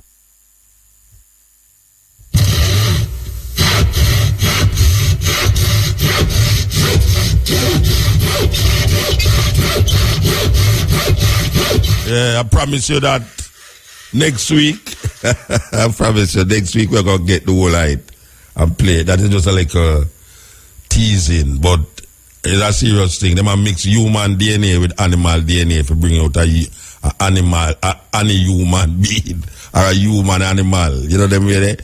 And it's surprising the amount of things they might mix up different food to give you a different kind of taste. You know, like a beef, a potato which tastes like beef. So you know, have to buy a beef and potato. They might mix up pig. I mean, really, with fish. I mean, all sorts of things they might mix up. I don't know what is the purpose of these things. But men, it's sitting down and doing these things. So little more, you're going to see people that walk up and down where you wonder how they might behave that way there. Them have some form of animal genes inside of them. You can't see it now. Them are create human beings where do have no fear in them. As when them go to war, them don't fear nothing. Them just kill. Them call them killing machine. Weird things. These guys sit down and I don't know where them think up these things from, but this is where science do, and this is where men do when them get mad with power. And Negril, I play, we call it back to the roots, them kind of music you hear right now. Dub-wise and otherwise, instrumental and otherwise, original reggae music, original dub style vibes, you understand? We are going to do it on the 2nd of May, the first one, and the 2nd of May, that is a Friday night, MX3.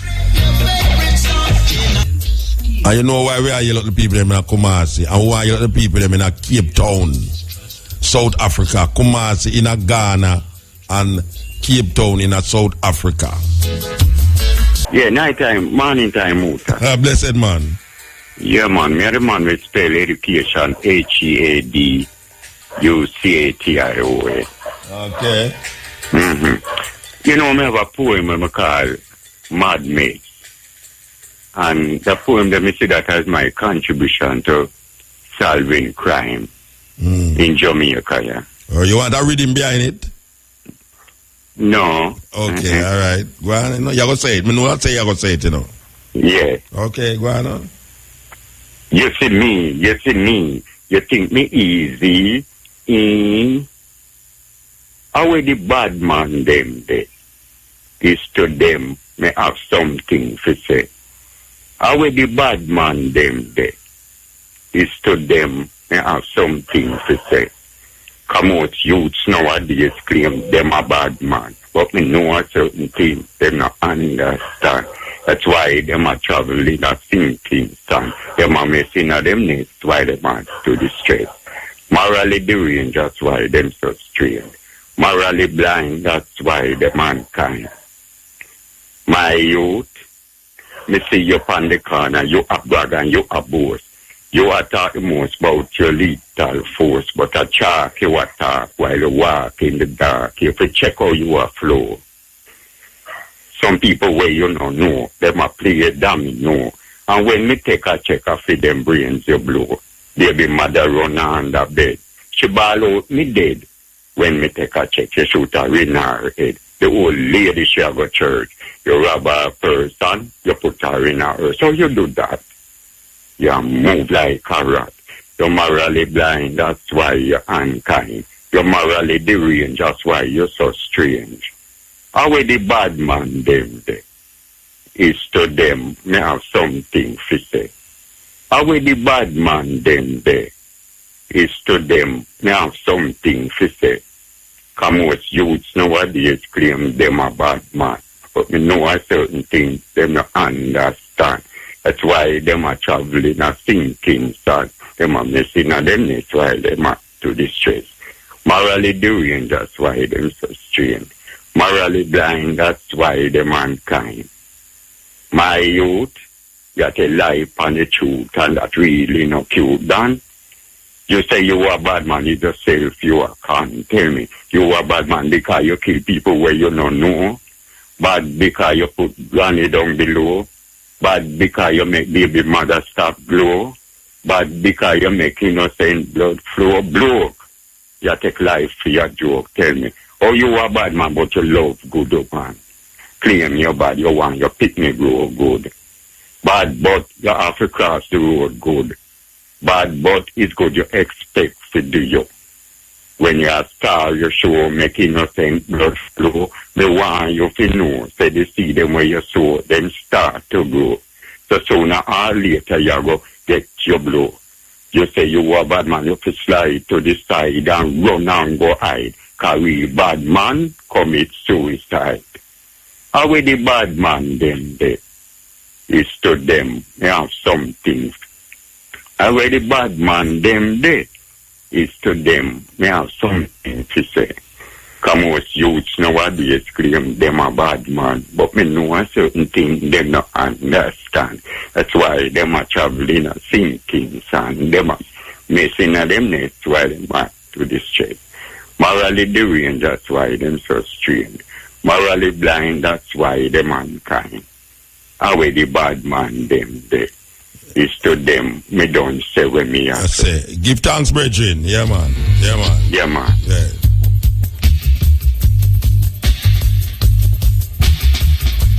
Yeah, Munta, you know, say we are 282 years old.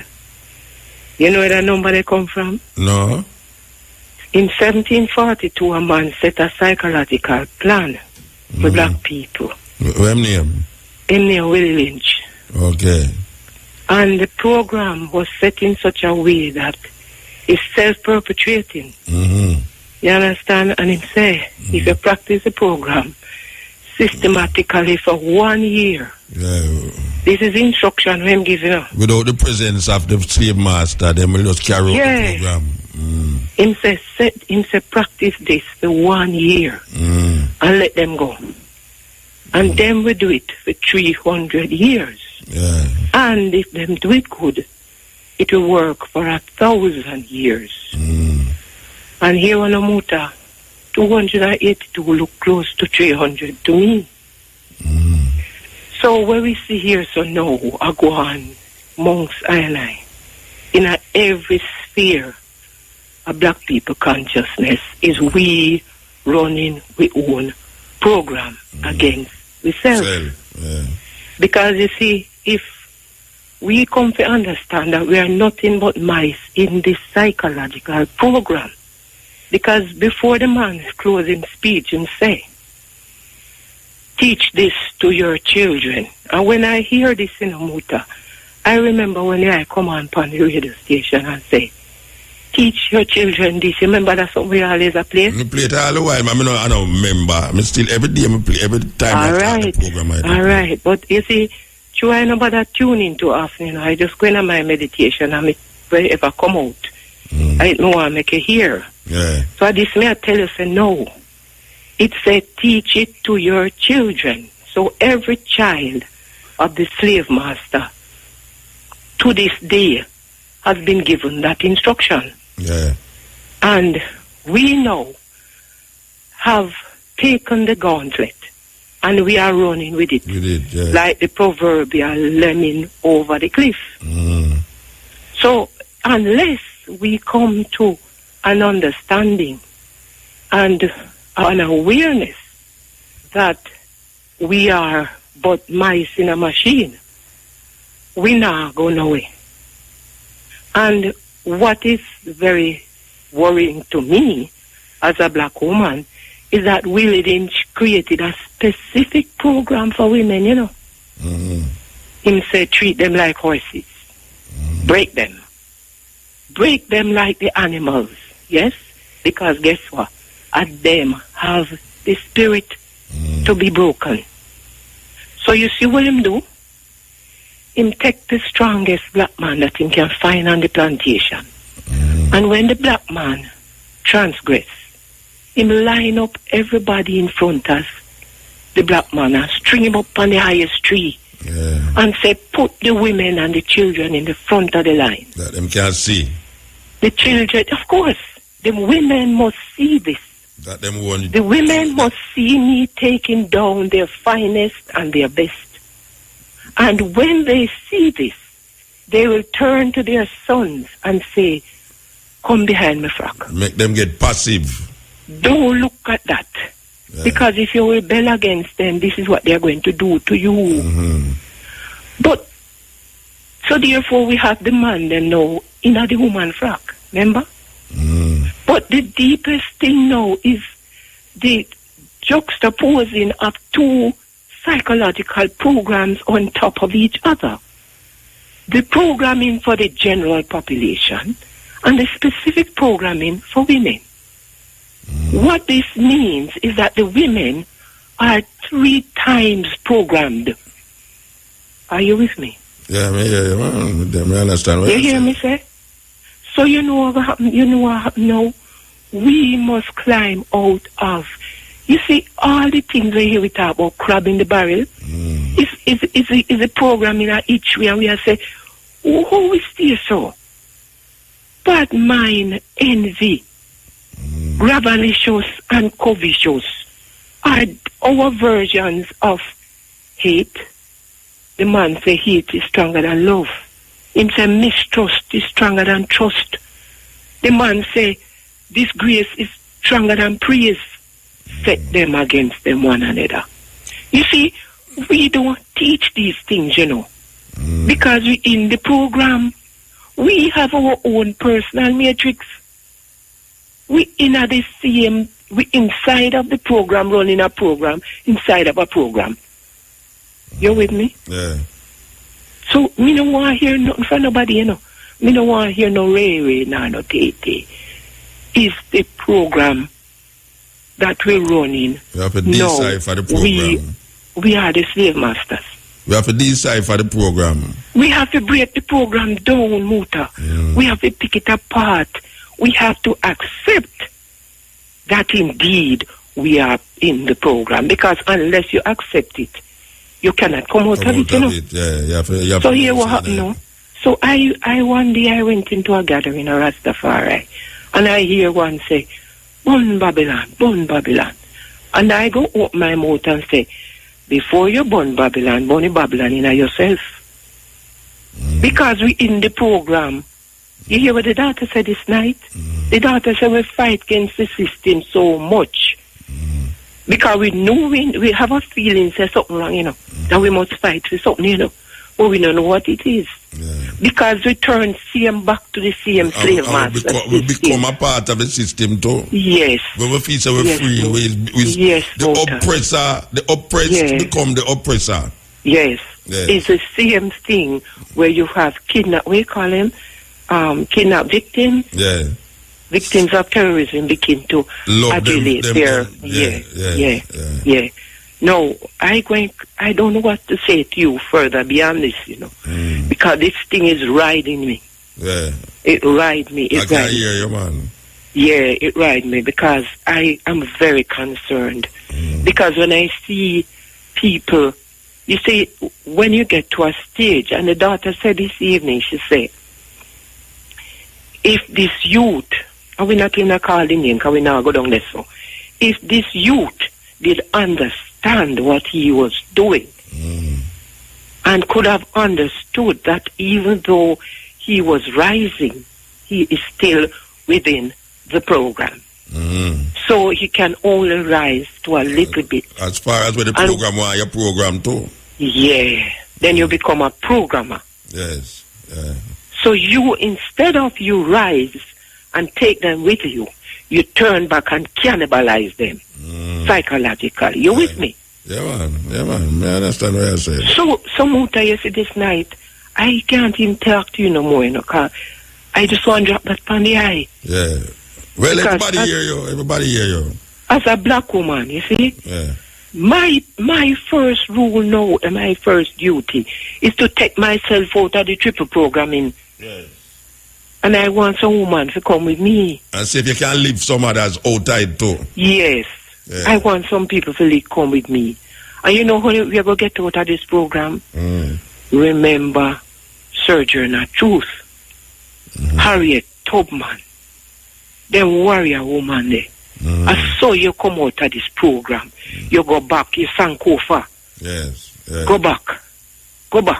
because you cannot live in the program with your picket fence and your SUV, and you can't live in the program. That means when the original Rasta did tell him come out of Babylon, they really did come out, you know. But guess what? You see, some of them, the rest of them now always say, we can't bother with that, man. Make we go back and we all right. We did get our food and we did. Make we get the one we give them money, some rights over we. It's too hard out here so now. It's too cool. Make we sell it back to them. You understand? Yeah. And we gone back into the program. We belly full. We are drive car. We are driving a house. But if you could step back and look at yourself. Yeah, that's why them say your belly full, but you're hungry. You're hungry, my brother. You're starving. That is why the woman could have said what she say. You know, do nothing. We're not troubling for the program allows to kill one another. The program allows to murder and to rape and to sodomize one another. The program allows to have sex with a little picnic.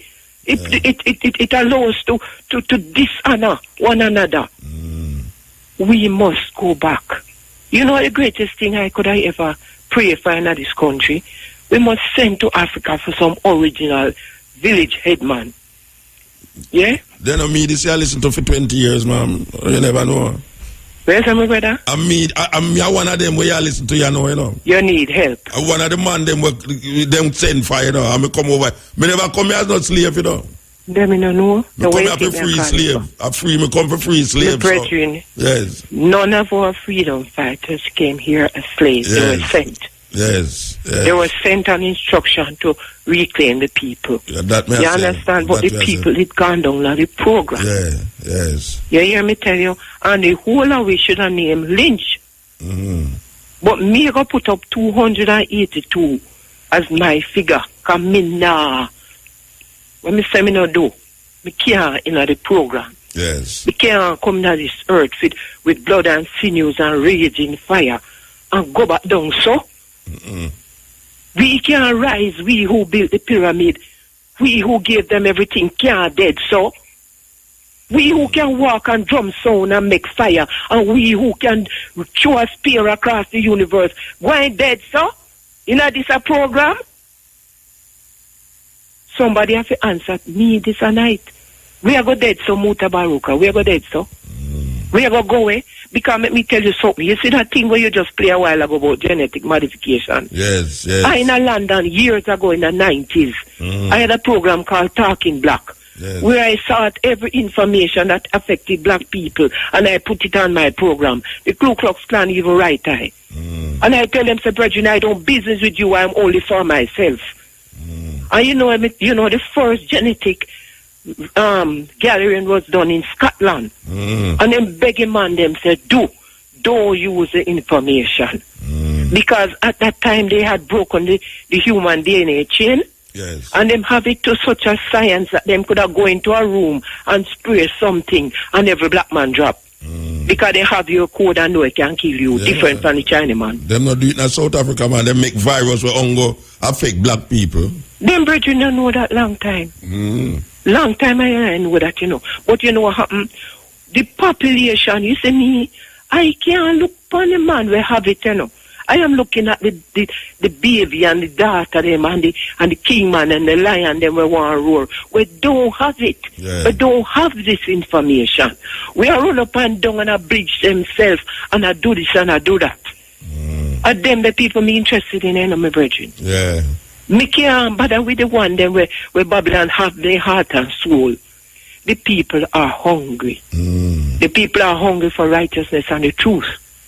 And in this race of that they're running ahead, this genetic race where they are run down, we are only eaters and consumers of what they have made. We are not making any choices for ourselves.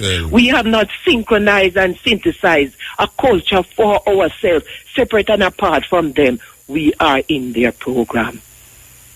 The little man who made that one speech on the bank of the James River, wherever he was, the one speech, and gave instructions 282 years ago, my brethren, that man wherever he is can claim the victory. To see himself and see him race. But you see, Chua and I no want to know. Chua and I no read and no reason. And I say, when we reason, we don't going to curse one another. And I show off who know more than who. But a 11-year-old picnic can come and tell you the truth, Mutabaruka, and you better stand up and know the truth. Then 11-year-old make me ask certain questions, man. Thank you. That's why I tell you everybody, so me ask questions where the little picnic them ask. Yes, my brother. Me not ask questions where big people ask. Thank you. You know, see. Yeah. Big people don't want them. Big people don't want to arrive and try see if they can get on page 3 of the Gleaner and the Observer. What they so they want to go in, brother. They don't want to go no further than this. So, but you see me, you know, so me step off of the slave ship by my own 2 feet. Me now go down so. Yeah. What me say? Because I break the code and I know the program. But black people are behind in this race of consciousness. Of course. Because every other nation are draw to themselves, you know. Everybody has stand up and unite for themselves, you know. You so hear one sound will say, if you're not of certain color and certain things, you have to come out of the country, you know, brother. That are coming up. But them do that already in a Dominican. Hello, let me tell you something, man. You see, as the resources dwindle, yes, it's because we don't want to put our hand on the earth again and plant. And when we plant, we go kill the she-goat with the kid in the belly and cause curses upon the land. We go thief for one another because we not have no more because we just let the program consume us. You hear me tell you? And every little ray that come down from Babylon, we grab it up. Yes, I love it. And that has become every little trend, every little nastiness, we take it up. Because we have not created anything for ourselves. Despite the fact that we have been given instructions by the Holy Marcus Garvey. Haile Selassie Makonnen has written the instructions to tell us how to govern. Yeah? But you know how free government govern? You have to pretty. And you have to dress good. To go up there, so. Well, you have to dress, not good, but dress. You have to dress. Because some people dress up in a tear-up jeans. Thank you. And cut-up jeans will look like denim panty. Come see the girl them wear denim panty, you know, on the road, and I'll tell you a short pants. I don't know pants that. No, man. It itch up underneath them whatsoever. Everything. And the pride of womanhood is trampled on the ground. It gone to the hoods. And the black woman who was a holy queen, that there was a story of a woman in slavery in Omuta. The woman was unconquerable. And when the slave master, she worked, you know, but nobody thinks that she worked too hard, you know. And when the slave master said, me can't do nothing with you, but me want him. Black artists, greetings, Zion. Blessed man. You have to talk quick, brethren. Talk quick. What did I say? No, you have to talk quick. Oh, I have to talk quick, okay. Yes. Balance. Externally and internally, know thine isle-full humanity. Human and mystical, superb, unlike a house or a car. Those are a mix of things and invention like rum or cigar. Thus comparison at infinitely wide and far. I find mystic superb. We are who we are. Straight up, bona fide. Solely because of who we are inside. This naked truth reigns a zillion miles far and wide. Balance. Balancing it like a child. Bridegroom and bride. Externally and internally. Know thine isle-full humanity. Blessed man. Razor. The art of war. And explosive. Very explosive. Matrix in the house. I carry you till 6 o'clock. Yeah, man. And they will come forward at 2 o'clock. PM, that is, to 5:45 with the stepping razor, the art of war. So, if you know you're again, you know, a music will take you out your way, yes, musically. So, I hope you enjoy the music, yes, and the conversation.